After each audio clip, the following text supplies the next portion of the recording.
17h58 en ce premier jour d'All for Pack. Bienvenue à vous, chers visiteurs et internautes. Cette All for Pack, le débrief. On va parler processing et handling, process de fabrication et machine avec vous. Jean-Marc Doré, président du GEPIA, le groupement des équipementiers du process et du packaging des industries agroalimentaires et non alimentaires. D'ailleurs, c'est pour tout le monde. Et avec vous, Fabrice Pelletier, designer, président de l'Institut national du design packaging. Fabrice, vous sillonnez le salon chaque jour pour la télé All for Pack, ça se voit. Vous avez déjà des cernes. Ah oui, j'ai mal aux pieds surtout. Et mal aux pieds, bah oui. Hein. Mais les moquettes sont de qualité cette année, hein, on a remarqué. Mais hein. on pourrait le mettre un peu plus épaisse quand même. Vous débusquez l'innovation et vous nous la livrez en direct et en vidéo sur un plateau, si j'ose dire. Jean-Marc Doré, le GEPIA, c'est une centaine d'entreprises, c'est 1,6 milliard d'euros de chiffre d'affaires cumulé, des achats industriels et de sous-traitance à hauteur de 700 millions d'euros par an pour un effectif de plus de 8000 emplois directs chez vos adhérents. Ça, c'était pour dresser un petit peu le paysage. Mais l'innovation que vous livrez à vos adhérents, c'est la fameuse Virtual Packaging Line. Rappelez-nous un petit peu ce que c'est, expliquez-nous, parce qu'on a hâte de se prendre pour des pots de yaourt qui circulent dans des chaînes d'assemblage. C'est presque ça, pas tout à fait, mais c'est presque ça. Là, en fait, on va vivre ce que vivre un produit, ou n'importe quel produit, dans une ligne de conditionnement. C'est-à-dire qu'on va partir du conditionnement primaire, sous toutes ses formes, et puis on va aller jusqu'au bout de la ligne, et on va se faire... on part d'une préforme, cette préforme va être soufflée, elle va être chauffée, elle va être, après elle est transformée en bouteille, la bouteille est remplie, on va lui mettre un sleeve, j'ai obligé qu'on a mis un bouchon avant quand même, et on va aller comme ça jusqu'au bout de la ligne, mais vraiment une expérience, alors c'est quand même une première mondiale, il y a déjà eu plein d'expériences qui ont été faites, j'aimerais revenir là-dessus, c'est le fruit du travail de toute une équipe, de tout l'ensemble des adhérents du GEPIA et des constructeurs, pour proposer une première avec cette ligne qui leur permet d'être vraiment au cœur d'une problématique. Et ça permet demain, parce que ce qu'il faut regarder c'est demain, ça va servir à bien autre chose. Alors, c'est ce qu'on appelle un serious game, hein, finalement. C'est une immersion totale dans la réalité virtuelle pour suivre le trajet d'un produit alimentaire, enfin, ou non alimentaire d'ailleurs, sur une ligne complète de commande. Mais alors, ça sert à quoi pour vos adhérents? Alors, ça sert déjà à démontrer qu'en France... Tout autour d'une ligne de conditionnement, il y a tous les opérateurs, tous les constructeurs, tous les équipementiers qui sont là et capables de résoudre les problèmes de l'amont à l'aval d'une ligne. Ça, c'était la première démarche. La deuxième démarche, ça va permettre à nos industriels, leurs clients, de se projeter dans le devenir de leur ligne de conditionnement. Aujourd'hui, l'industriel, il a un produit à conditionner. Comment ça se passe? Il n'en sait rien. Là, on va lui permettre de voir, avec ses produits, on va pouvoir tout à fait se positionner dans son contexte et lui montrer ce que va être son usine de demain, comment ça va fonctionner. Et après, on va encore plus loin. Ça va nous permettre, à partir de prototypage, de développer et d'actualiser et d'augmenter nos capacités de production de nos machines et donc permettre à nos clients d'avoir encore plus de capacité de production aussi. Alors il y a une chose qui est très intéressante parce qu'en France, la supply chain, elle est parfois le fait de PME qui veulent se doter d'une supply chain. Ils n'ont pas toujours les moyens de faire des études extrêmement coûteuses. Vous leur proposez un repérage dans l'entreprise et la capacité pour eux de visualiser ce que va devenir l'implantation machine. Absolument. Là, on va se coupler à une application supplémentaire. C'est-à-dire que là, on a déjà un certain nombre d'adhérents qui exploitent cette technologie. Ils viennent avec une caméra 360 degrés. Ils identifient le local dans lequel sera implantée la future ligne. Ils vont développer le prototype parce qu'on est dans un univers, au niveau de nos équipementiers, à faire ce qu'on appelle de la machine spéciale. Aujourd'hui, il y a un peu de standard, mais on fait du spécifique. On fait de l'adaptation de la technologie aux besoins spécifiques d'un client en fonction de son marché. Et donc, on va pouvoir lui virtualiser tout ça et sans se déplacer, que c'est aussi, tout ça, ça se fait par Internet, sans se déplacer, on va pouvoir envoyer sa machine chez lui, dans son usine en fonctionnement. Ce qui fait que ça va permettre, après, d'aller beaucoup plus loin. Sur la formation des conducteurs de machines, il va pouvoir déjà informer tout son personnel sur ce qui va se passer. Oui. Donc il y a tout un travail, c'est vraiment des solutions, c'est du service. Mais du service qui va plus loin que la technologie, puisqu'on est vraiment sur des... Et il faut le savoir, on a fait appel à des prestataires qui sont aujourd'hui, qui passent leur temps aux États-Unis. Et il faut savoir que la French Tech française, dans ce domaine-là, on en parle beaucoup, est tout à fait en avance et on est tout à fait dans la démarche de l'industrie du futur qui est complètement d'actualité aujourd'hui. Et vous êtes dans votre rôle de fournir les services du futur à vos adhérents, effectivement. Jean-Marc Doré, je vous propose de vous libérer parce que vous avez un engagement absolu. Il faut que vous vous rendiez aux Oscars de l'emballage. Absolument, Voilà. le GPA sponsorise la partie mécanisation et production des Oscars de l'emballage. Il faut que j'aille remettre, mais comme c'est dans Paris, je sais que je vais devoir malheureusement, et je m'en excuse, vous abandonner immédiatement. Mais je sais que j'ai mon ami qui va pouvoir Il semblerait que Fabrice vous parler, Pelletier voilà. ait visité cette fameuse Virtual Packaging Line. Alors, bonsoir. On va passer sur notre plateau. On continue avec Pelletier. Vous avez donc testé finalement cette immersion en réalité virtuelle. C'est quoi? C'est 4 minutes de bonheur ou c'est 4 minutes d'effroi? Ah, il y a un avant, un après. Vous êtes évident. un homme transformé. Ah, mais complètement, complètement. Écoutez, non, des lignes, j'en ai vu de manière réelle plusieurs et de plein d'usines différentes. Là, ce qui est intéressant, c'est que d'abord, on a une autre vision, on est dans la ligne. C'est-à-dire qu'en fait, on suit le cheminement du produit. Et à un moment, on se retrouve même dans l'emballage, on se retrouve dans la bouteille qui se bouche sur nous et on ressort par le bouchon. C'est assez étonnant. Ah oui, c'est... bon, mais oui, c'est une autre vision et ça montre ce qui est vraiment intéressant, c'est que on le dit tout le temps que l'emballage a une vie extrêmement mouvementée, parce qu'un emballage, c'est une vie horrible. La vie d'un emballage, il est secoué, il tourne dans tous les sens, il est rempli. Et puis à la fin, on s'en débarrasse en plus. Voilà, vous vous rendez puis, compte on l'ouvre, des fois on l'ouvre avec un couteau, enfin, et après à la poubelle. Non, mais là, ce qui est intéressant, c'est vraiment de rentrer. On a tout un cheminement et voilà, on est palettisé, on rentre dans un camion. Voilà, ça dure 4 minutes de bonheur. Bon, c'est intéressant. Il faut absolument tester cette Virtual Packaging Line. Et je crois d'ailleurs, alors Jean-Marc Doré, on l'a libéré, mais ça peut servir aux ingénieurs développement ensuite dans la supply chain pour calculer des cotes précises. Absolument. Voilà, je pense que, en plus, je pense que c'est le tout début et ça montre un certain nombre d'applications que nous amène le numérique aujourd'hui. Le numérique, c'est de pouvoir mettre de manière virtuelle à l'intérieur de murs, à l'intérieur d'une usine, des outils. C'est comme la création d'un emballage. Aujourd'hui, on arrive à faire un emballage en 3D plus vrai que vrai et qui nous permet de gagner énormément de temps, de tester beaucoup de choses avant de lancer. C'est des investissements énormes. On peut comprendre que le numérique aide à prendre des décisions. Et économiser en coûts de développement aussi. Absolument. Effectivement. Alors, on passe à votre activité sur le salon, en tout cas pour All for Pack. Vous êtes un petit peu notre œil 360 degrés, on va le dire comme ça. Vous débusquez chaque jour l'innovation sur le salon. Et j'en ai pas derrière la tête quand même. Oui, mais vous n'avez pas besoin de tourner la tête pour savoir ce qui se passe. C'est ça l'intérêt avec vous. Hein, voilà. Bon. Est-ce que l'édition 2000 est un grand cru sur le plan non seulement de l'innovation, mais aussi des animations? Qu'avez-vous constaté aujourd'hui? Moi, le salon de l'emballage, effectivement, je l'ai vécu depuis le siècle dernier. Donc, il y a un petit moment que je fais le salon de l'emballage. En fait, on sent un vrai souffle de renouveau, notamment par ce nouveau Hall 7, le Hall 6. Je trouve vraiment que le salon est beau.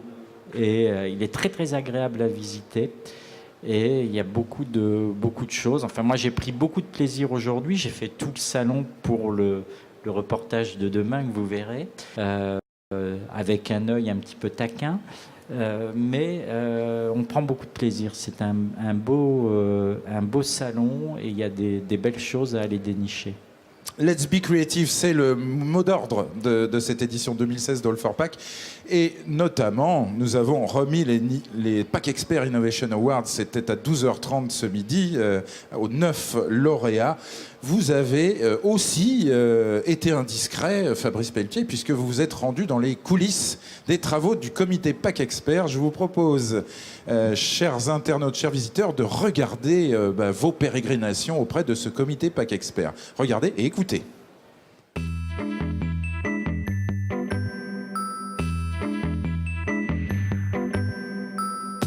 J'arrive chez Comexposium pour participer au jury de présélection des innovations du salon All for Pack.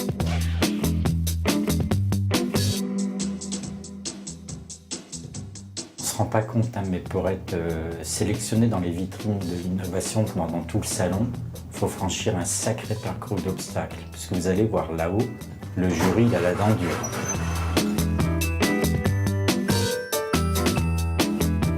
Je suis un peu à la boue. Ah, on a commencé. Désolé. Bon, venez. Non, désolé, ici c'est secret. Bon, c'est l'heure du déjeuner, ils sont détendus, on va pouvoir poser quelques questions. Alors Tiziano, comment ça s'est passé ce matin, des innovations emballantes? Oui, il y a eu beaucoup d'innovations. Enfin, on remarque que les industriels font des efforts pour améliorer les choses. J'ai l'impression qu'il y avait à boire et à manger ce matin. Tout ce qu'on a vu ce matin démontre la capacité des fabricants, aussi bien d'emballage que de machines, à s'adapter à un marché qui est toujours au top. On voit bien qu'on est rentré complètement dans le 3.0, le 4.0. C'est à la fois ce qu'attendait le consommateur et en même temps on voit bien qu'on a des propositions qui vont encore plus loin. Eric, vous êtes le petit nouveau. Alors vous êtes spécialiste de machines, Alors, moi je suis spécialiste plutôt d'innovation, d'économie et de management. Tous ces cartons là, même la palette, c'est les produits des exposants qui t'ont envoyé? Il y en avait combien? Il y avait environ 248-250 dossiers. Les 250 ce matin, on en a sorti combien? Une centaine vraiment de nouveautés, une centaine de nouveautés qui seront présentées au vote des journalistes français et internationaux via une plateforme. Ça sert à quoi de se faire charcuter comme ça par un jury d'experts qui a la dent dure? On a plein de nouveaux journalistes, experts du secteur, donc des 4 grands secteurs du salon, qui vont aller décerner et chercher encore une fois les meilleurs et qui auront la chance d'être présentés dans une vitrine des tendances à l'entrée du salon. La cerise sur le gâteau, on a un comité d'experts, acheteurs d'emballage, qui décerne les Innovation Awards aux meilleures innovations présentées sur le salon. Alors qu'est-ce qu'on dit aux gens qui vont être... On dit bravo. Moi je dis bravo aux gens qui vont être dans les vitrines. L'innovation et l'emballage de demain. Aujourd'hui c'est un jour super important pour l'innovation packaging. Dans ce palais, c'est pas une comédie musicale, c'est pas un tour de chant, c'est pas un one-man show, c'est un véritable psychodrame. Au départ, vous aviez 250 dossiers. Le comité de présélection en a retenu 100. Les journalistes en ont sélectionné 42. Et maintenant, c'est seulement 6 dossiers que les experts du packaging vont sélectionner pour leur donner un Pack Awards. Et je peux vous dire, ces experts, c'est des vrais tontons flingueurs de l'emballage. Suivez-moi. En principe, j'ai pas le droit de venir. C'est super top secret, ils m'attendent pas. On va essayer de rentrer parce que vous pouvez compter sur moi pour avoir de l'info. Je vais vous en donner. Oh non, pas toi, non. Puis j'avais dit pas la caméra, non. Je m'attendais, je me suis fait jeter. Mais bon, j'ai des ressources. Je vais filmer en caméra cachée avec mon téléphone portable, de toute façon.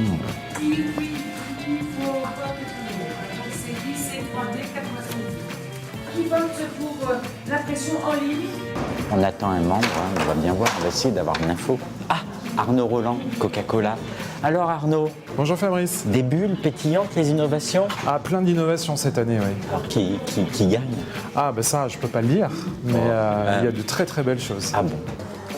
Alors Henri, innovante cette métier? Oui, Fabrice, très innovant, on a vu beaucoup de produits récents. Mais quoi par exemple? Qu'est-ce qui...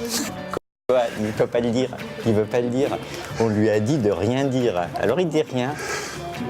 Regarde, Véronique Sestrière, la grande chef du salon, elle est en train de finir un deal, on va attendre. Alors Véronique, Fabrice. Je sais que tu n'as rien de droit de dire, mais les innovations, alors ça... Bah écoute, tu sais que je t'aime beaucoup, mais que je te dirai rien. Non, c'était une belle sélection, on n'est qu'à la moitié à mi-temps, mais ça va être bien. Elle dit rien, mais elle dit quand même. Mais t'en sauras rien.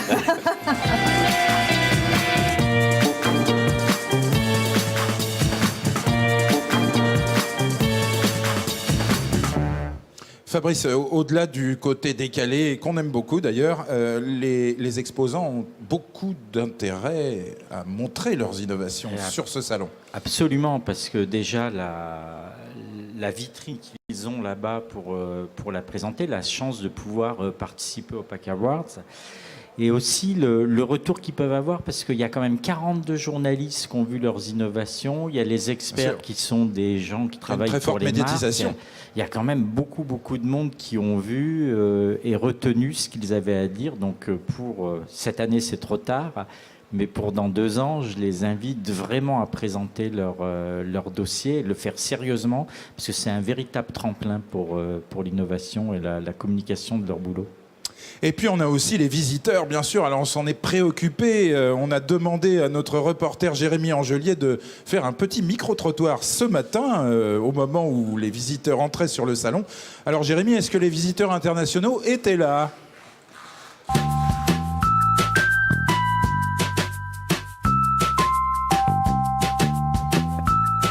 Bonjour. Merci.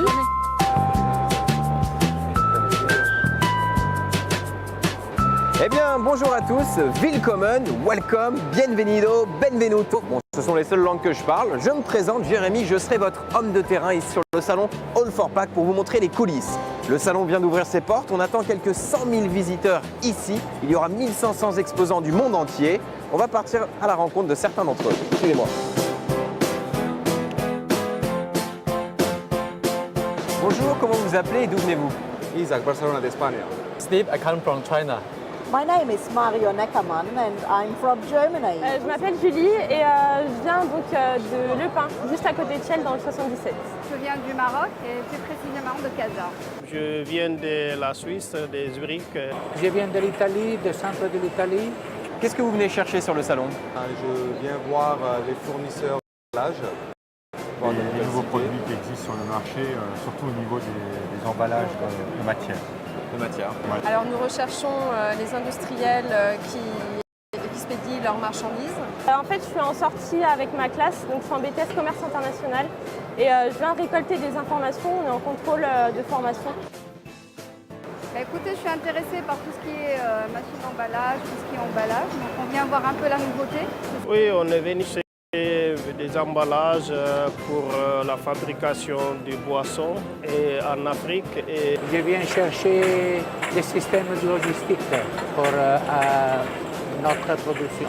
En un mot, si vous deviez résumer All4Pack. En un mot, on a un peu dépourvu là. Impressionnant. Très grand et très professionnel. Machine peut-être. Vraiment, c'est bien organisé. C'est un salon référence en Europe. Francophonie. Comment on dit en anglais? Brillante. Brillante. Brillante, si, c'est bien. Voilà, vous l'avez compris, ils viennent de divers horizons pour différentes raisons.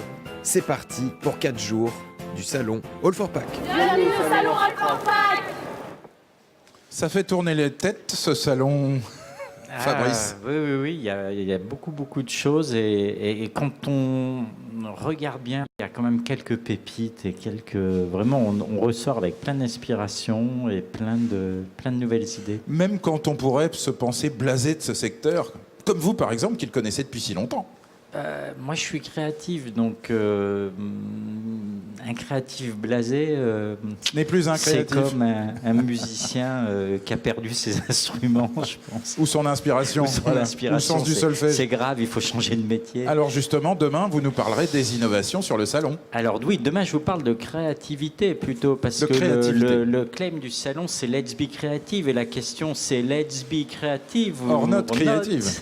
Or not. That is the question. That is the question, et vous aurez la réponse tomorrow. Nous y répondrons demain. C'est la fin de ce plateau télé pour aujourd'hui, premier jour du salon, lundi 14 novembre. Excellente soirée à vous, chers exposants. Et puis on se retrouve demain pour de nouvelles aventures et surtout du nouveau business. Bonsoir.